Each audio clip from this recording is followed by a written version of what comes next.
welcome back to my new video. So this is a DIY clothes transformation and it's inspired by Lolita fashion. So if you add overlay on a dress, it will make the dress look a lot of fancier. I'm surprised on the final look. This dress is a sweet Lolita dress. Then the dress become more like princess feeling.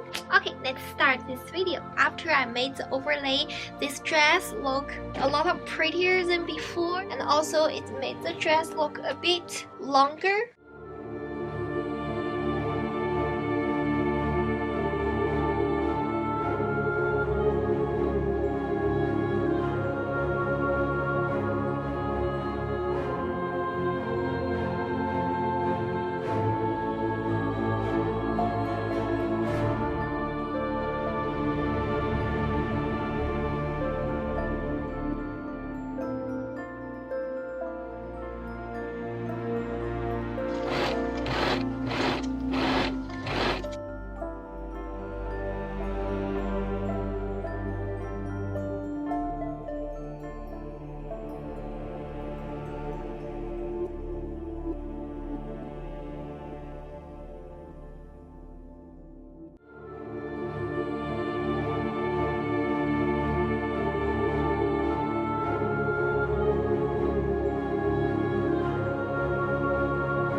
So what do you think about this dress? I like this dress more than before. I kind of want to connect the top part with the skirt part, but I'm not sure if I should connect those together, because what if I don't want to like wear the sheer part? I can take it off.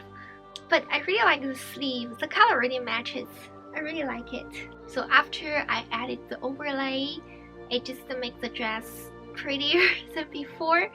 More classic feeling than sweet. It makes a lot of difference when you add more and more and more and more accessories. In the future, I will transfer more of my dresses. I will combine two dresses into one dress. So makes the dress look fancier. If you add like a flower on the overlay, it'll be prettier as well. The flower on the bowl is just like what I mean is like those flowers. I will make all of those accessories detachable so I can paint it on the overlay and make the dress fancier. Okay, so that's all for today. Thank you so much for watching. I will transform more dresses in the future videos. This dress just looks so prettier than before. I really love it.